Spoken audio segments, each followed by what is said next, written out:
Now this is, I normally don't even really get into celebrity like gossip or whatever, but this is a perspective I want to get y'all perspective on. So, UMAR Johnson, everybody know who UMAR Johnson is, right?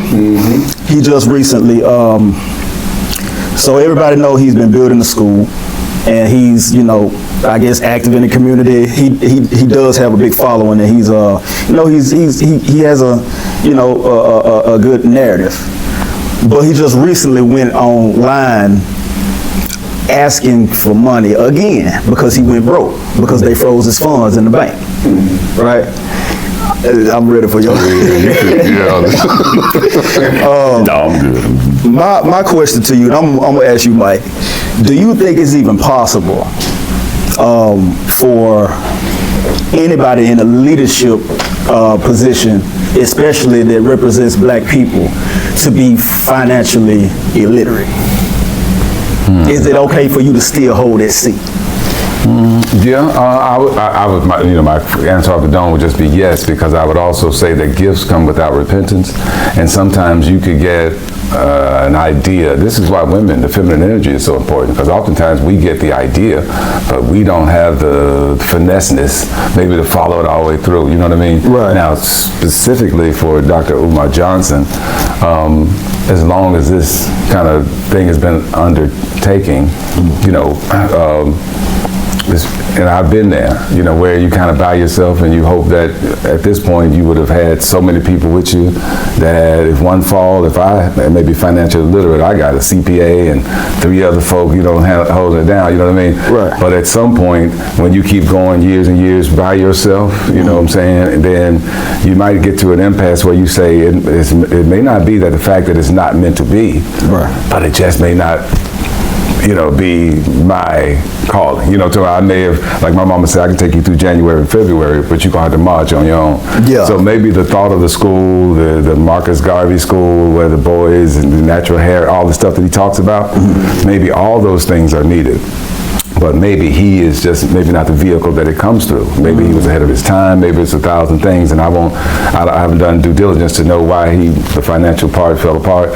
But I would, and to answer your question, say yes. If you got an idea, and that's what God gives you. It gives you ideas. The universe gives you these unctionings, and sometimes you act upon them. Sometimes you don't. Sometimes you know, you take a piece, and he get a piece. He give me a piece. He say, hey man, maybe we just need to start with first grade. You know what I'm saying? Wow. I'm out here trying to do 12 grades all at the same time. You understand what I'm saying? Right. So there's strength in numbers, and I would definitely say that. So to Dr. Umar Johnson, to your point about him having a lot of salvageable qualities in the ADHD game and all the other stuff that he talks about, and so there are a lot of good positives.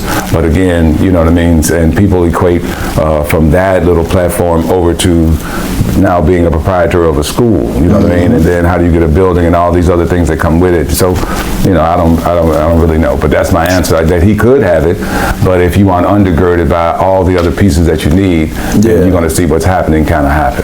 Okay. If that makes sense. I'm sorry. Yeah, no, you're good. All right.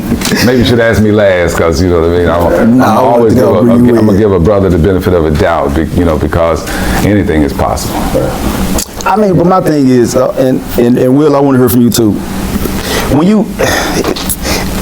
When I met Will, we was out doing like some homeless feeding stuff, and it was like a little, you know, event Will Richardson put together. Okay. And I just so happened he was in the middle of the street talking to these guys, and I was listening to him, and then we started engaging, and the energy just took from there, right?